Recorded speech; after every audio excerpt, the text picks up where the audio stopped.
game activity on Discord. Open Discord and sign into your Discord account. Then go to Profile at the bottom right corner of the screen. Now select the Settings icon at the top right corner. On the Settings page, tap on Privacy and Safety. Scroll down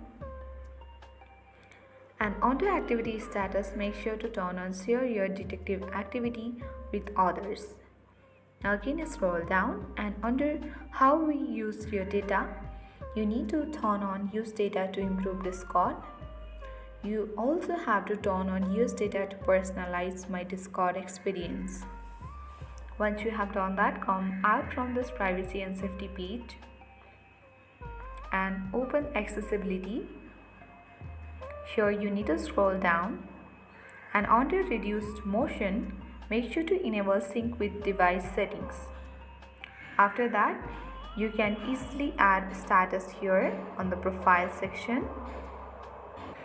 At the top, you can just add your status like playing Roblox. Then after that, you can save the status duration as well and tap on Save at the top right corner.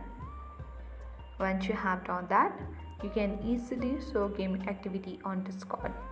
Thank you for watching and see you in the next video.